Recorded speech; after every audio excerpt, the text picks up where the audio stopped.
What is up, players? It's Warboss Tay up in this mug. Hope you're doing well out there. I'm going to be painting up this Mistress Araki from RTLW Miniatures. As you could tell, it would be great to slot this girl into your Drukhari army as an alternative homunculus sculpt. If you don't care for the Games Workshop one, you want a homunculus sculpt that looks amazing. Probably nobody in your gaming club or your area will have seen before. I'm going to leave a link down below in the description to the RTL website where you can pick up this lovely lady for $16.99. There are 9 different options you can use, like different hands and heads and all sorts of different ways you can build her up. I decided to give her the bare head, the sickle, and the severed head, and I did cover up her lady bits. You can see my girl's a little modest.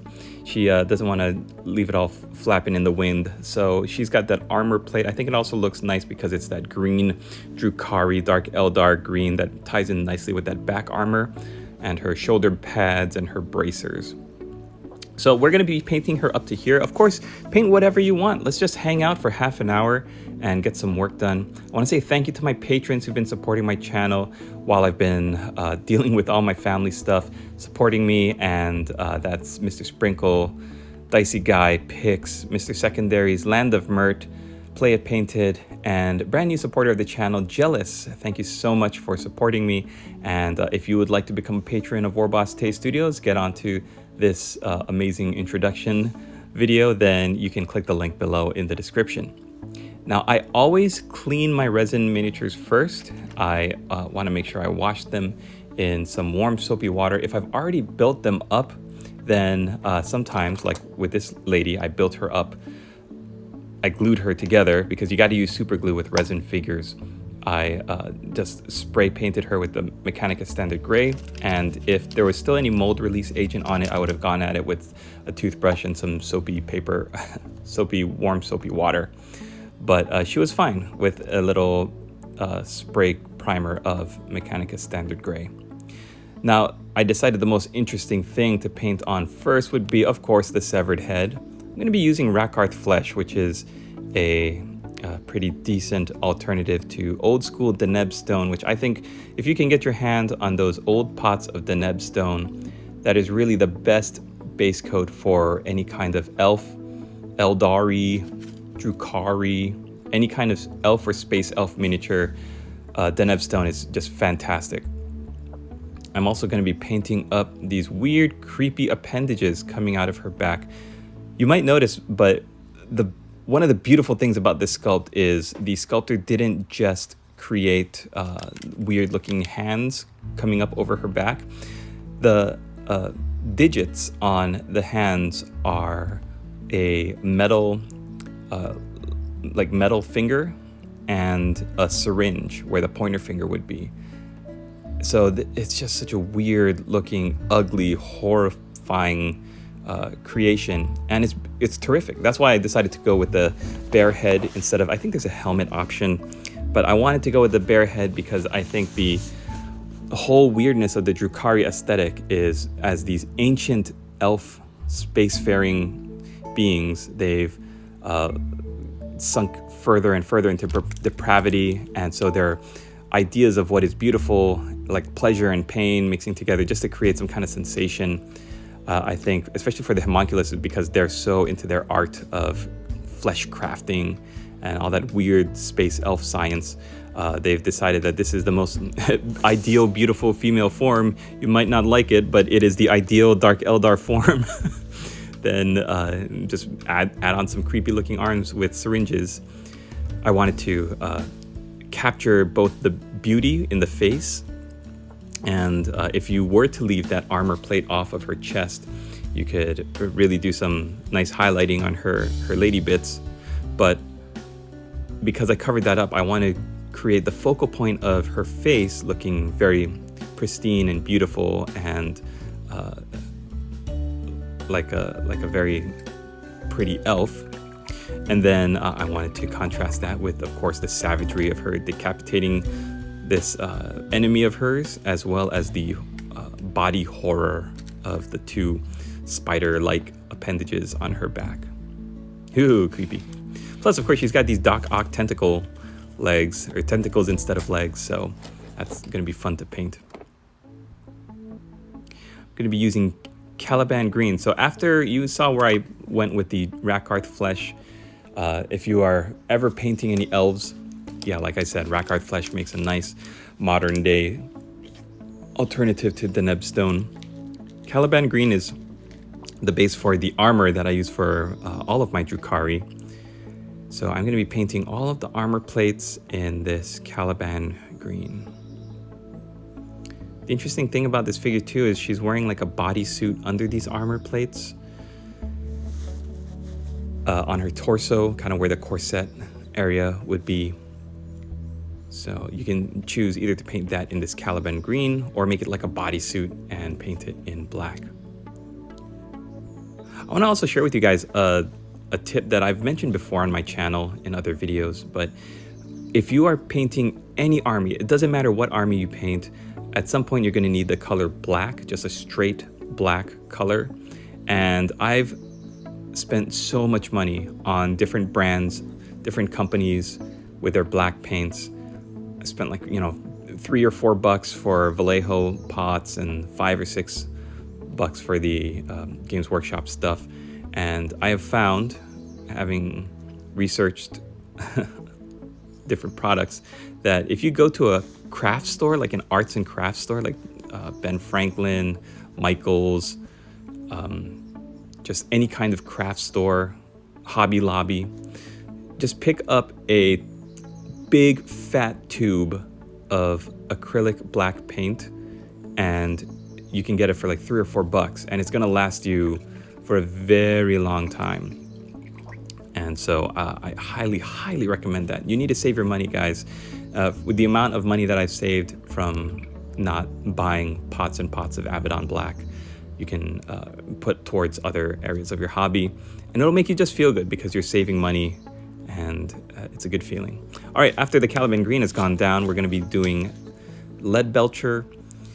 I've decided to do these legs looking very greasy and oily and grimy, like she's been working long and hard into the night, doing all of her wonderful projects. So she's going to have that kind of Iron Warrior's grime look to her legs, which I'm going to achieve just by using a mixture of Nuln Oil and Agrax Earthshade. But first we're going to be painting Lead Belcher on. She's got some like tubes or wires, coils going into her forehead on the right side. So just make sure you have a nice finely tipped brush to get that on. And then we can go hog wild with the legs here, or the tentacles.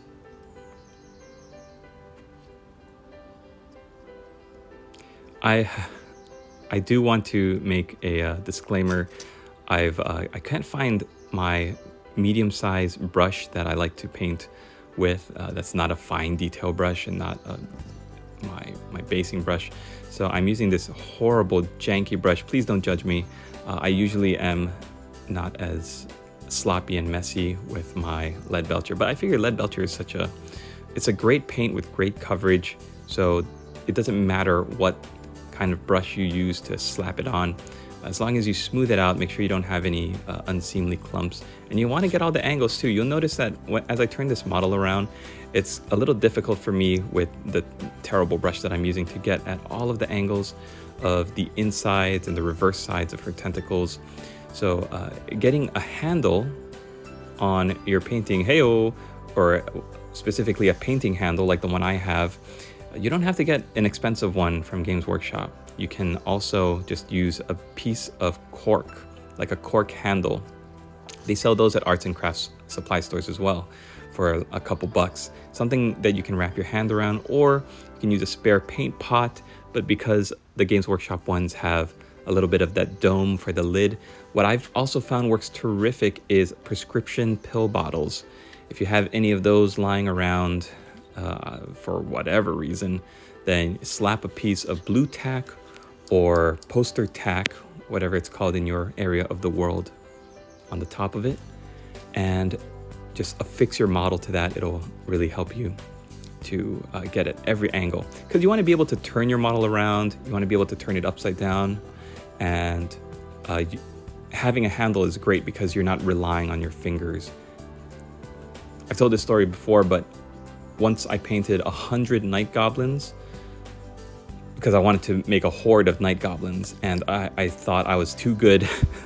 I was too good to use any kind of painting handle.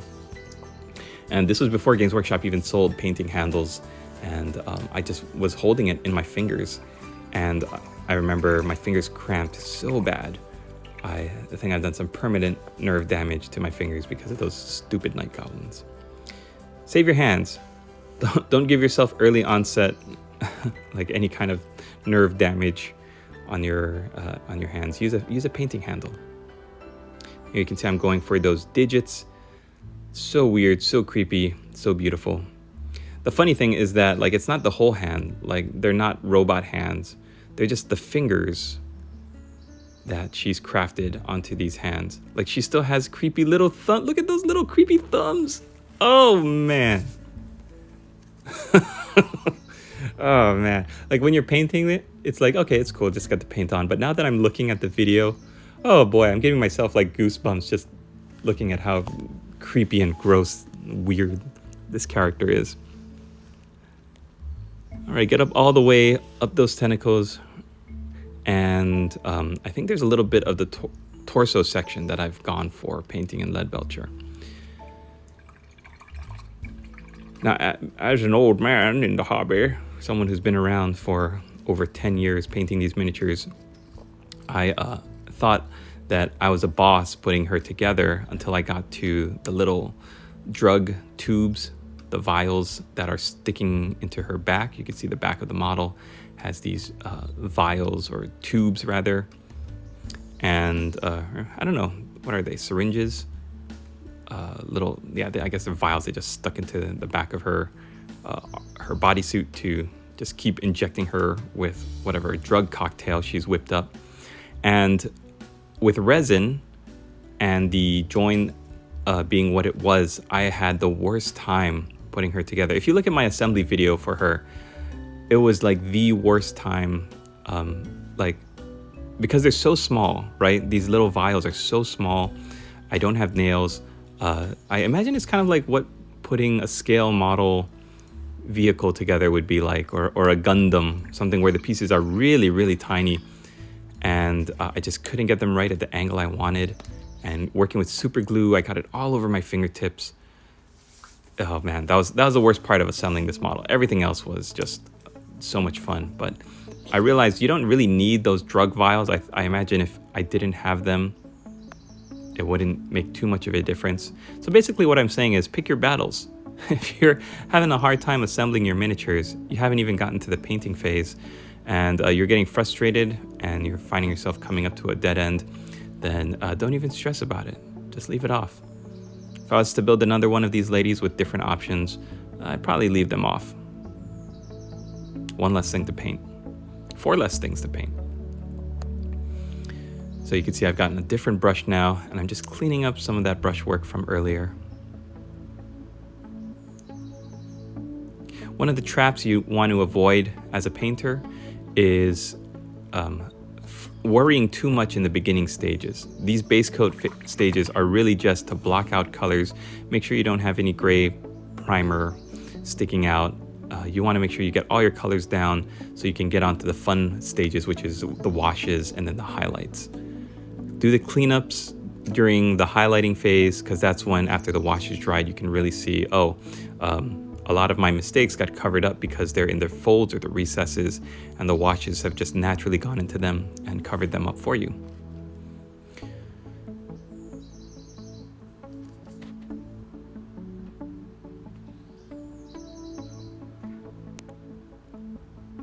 So here I am just looking at the model, trying to see, is there any other pieces of armor, flat plates that I can paint? I'm probably also looking at all the armor plates thinking, like, there's a lot of small trim on this miniature. I'm gonna have to do a lot of trim work. And if you've ever painted any Chaos Space Marines or even regular Space Marines, you know that trim work is some of the most time consuming and tedious. I've got the scale color Necro Gold, and it is probably my favorite paint. If I'm gonna be answering that question during the Warboss Tay Summer Painting Challenge, what is your favorite paint to use? it is Necro Gold because it looks better than any of the gold that Games Workshop has come out with. I think I was so overjoyed when Games Workshop came out with Balthazar Gold because it covered better than their old Shining Gold did. And then when they improved upon that with Retributor Armor, it looked like a bright yellow gold, like jewelry gold. I thought it was just terrific. Balthazar Gold had a little bit more of a reddish bronze tone to it, but I was so happy with Retributor Armor. I thought it would be my favorite gold color, but then I found Necro Gold here from Scale Color. I'm going to leave a link in the description because it is my favorite paint to use. And look at the way it goes on. It really brings out the colors that it's the trim for. It's this dark, it's got a little bit of a greenish tinge to it. It's this dark gold, perfect for evil figures. I use it for all of my evil miniatures, even some of my good miniatures like regular dwarfs, troll slayers. It looks like an old dark gold. Like I use it on my lizard men. If I painted Tomb Kings, I'd probably use it on the Tomb Kings rather than Retributor Armor or Balthazar Gold because it will contrast so nicely against the brightness of the bleached bone and the lighter colors. It's such a beautiful dark gold paint, and I can't get over how much I really like using it. And I've got to order some more. So click the link below in the description. First to check out Mistress Araki here for $16.99, and then to check out the Necro Gold as well. Add it to your collection, add it to your supply, and I think you'll be really happy with it. I don't like to recommend things and products and put links to things that I don't personally really truly believe in, like I use it myself or I think it's an interesting product. And so I really want you to get these figures and get these tools and add them to your hobby because, like I said, I've been doing it for over 10 years. I found what works for me, and I'm at the chapter in my life where I want to just get things painted. I don't really want to worry too much about color schemes and color theory and too many steps about mixing. I'm really all about doing things to a high tabletop standard. It's not going to win any golden demons, but I think you're going to be very happy with the color jobs, color schemes and the paint jobs that you are able to produce with what I'm showing you here. Do not be afraid, my son, my daughter. Go in and paint the trim, no matter how small, how fine. Just get a nice fine tip to your brush. Paint that trim, and if you get any of those flakes on the flatter areas, like I said, this is the phase where it's okay to make mistakes. It's okay to get that paint somewhere it's not supposed to be. You want to try not to, of course. You don't want to just go hog wild with the trim paint, but it will not be the end of the world if you get some of that gold on the green.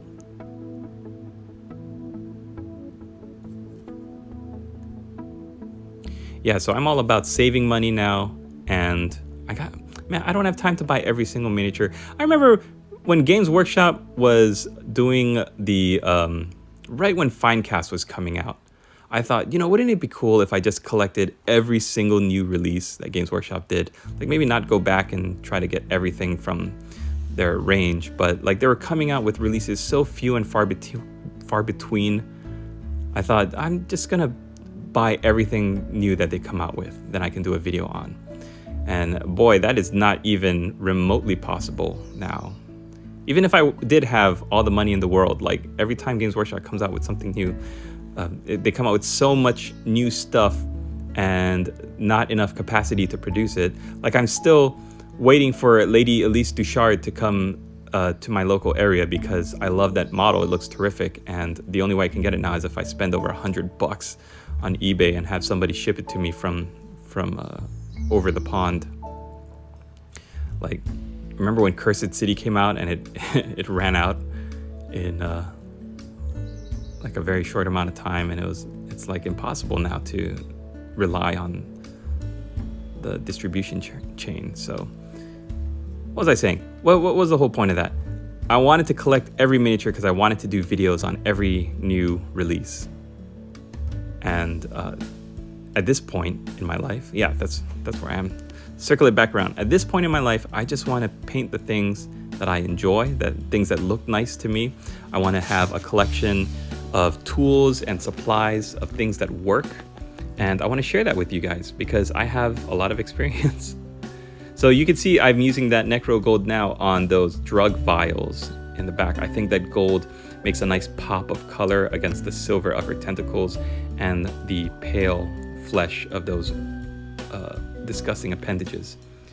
There's all that trim on the bracers, there's all the trim on the front and on those back plates.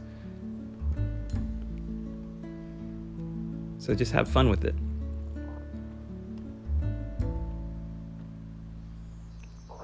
I find painting to be such a rewarding experience. When you sit back and you look at your finished model, you think, wow, look at all the work I put into this.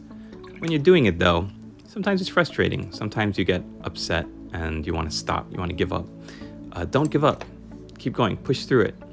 That's the model with, I guess, everything in life if you want to get better. Like if you go to the gym and work out or you run marathons and stuff and you feel yourself wanting to give up, just keep going, push through it, get to the next step, because once you do, it's at a certain point, once you get those washes on, it's all downhill, baby. You're just gliding and cruising.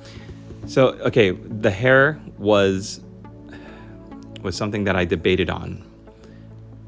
I'm still not sure if I'm 100% set on this red hair, but if you look at all of the Games Workshop Drukhari, like witches and Kabalite warriors, where the females have their bare heads out, their hair is red. They love red hair in Camorra City, so that's what we're gonna go with.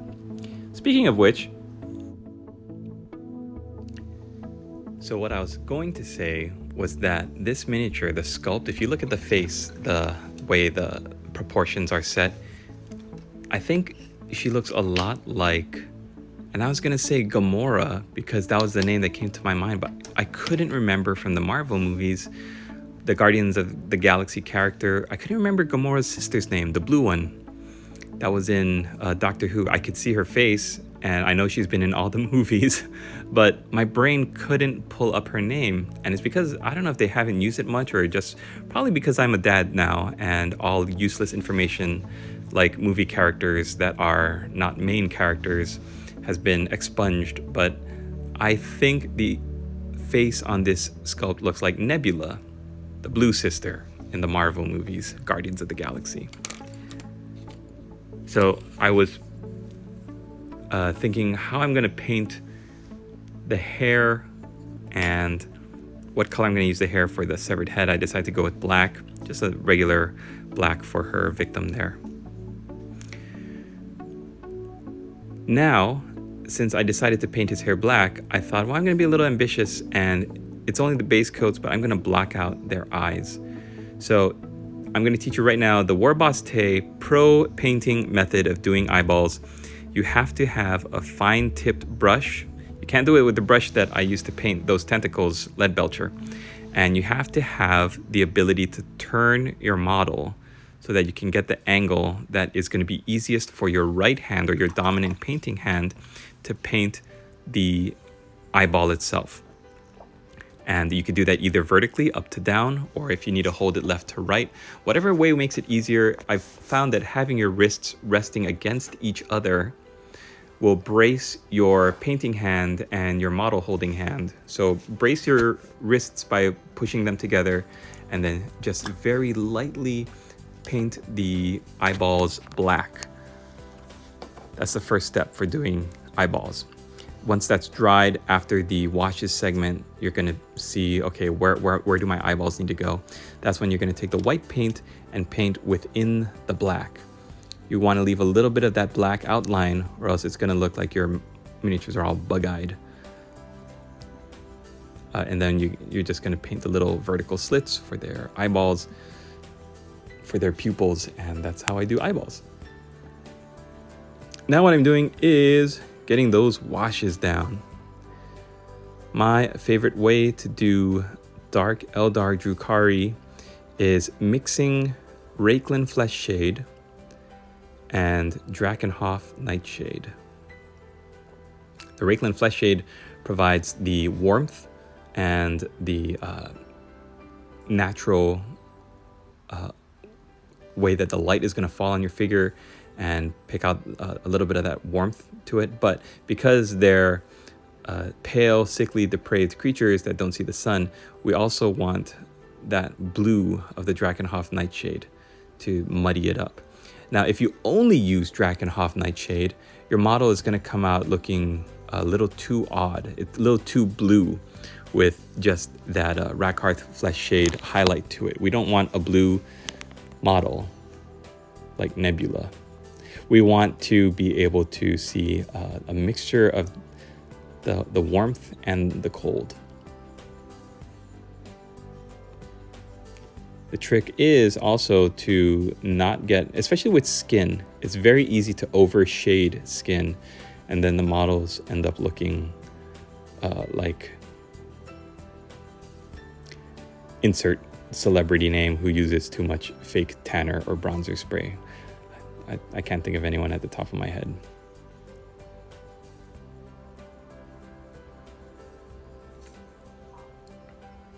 Painting.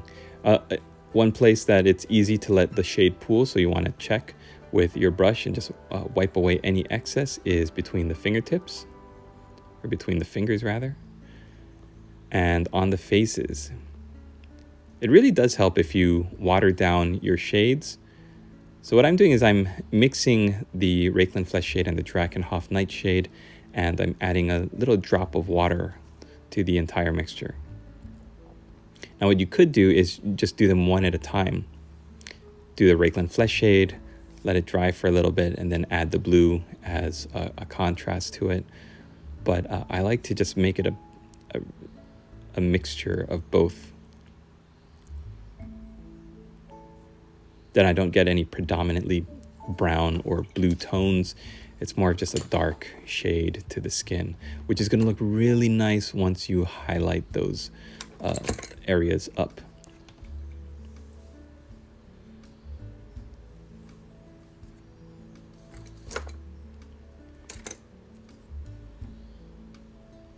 Yeah, if I were to paint the Games Workshop homunculus models, I don't think I would have as much fun as with this Artel W stuff. The homunculus models just don't interest me, and it's impossible to get a Urian Rakarth figure because they don't sell them on Games Workshop's website. In America, anyways. The last time I checked, it's temporarily out of stock, so you're gonna have to jump on eBay. All right, time for some known oil. Now this is gonna go on all of the metal tentacles as well as the armor, and you give it a good shake. I'm using a makeup brush to apply this. I went on Amazon and I bought some different brush sets, and I want to see how well, because I used the makeup brush to actually highlight my Rogel Dorn Astra Militarum tank, and it worked terrifically. So I'm doing a little self-challenge to review how well I can use these makeup brushes. Maybe I can paint a whole miniature with them. I don't know.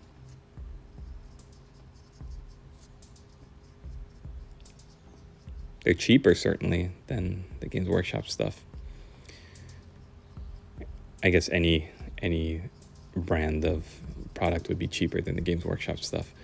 But I do like how well it's covering. Especially with washes like known oil, you want to make sure you have the ability to identify where they're pooling, where the liquid is pooling, and just wipe away the excess. All right, like I mentioned, we want those tentacles to look grimy and worn and just leaking oil. So that Agrax Earthshade as a second color while the known oil is still wet, that's the way to go for me. If I was to wait for the known oil to dry completely, then the Agrax Earthshade would create a different tone. You would see the separation, right, between the black of the known oil and the brown of the Agrax Earthshade. I want this to look like it's really leaking oil and grime. And so mixing that Agrax Earthshade into the known oil while it's still wet is how I'm going to achieve that look. And there we go. You saw in the beginning how it looks once it's dried. I'm going to leave it like this now. At this point, it is just perfect for me. So $16.99 if you want to pick up one of these on your own. The Mistress of Flesh Araki. And thanks so much for watching this video. Hope you guys enjoyed it. Hope you were able to get some work done. Or just if you were here to hang out with me, thanks so much. Love you, appreciate you. Don't forget to leave a like and a comment before you go. See you in the next one.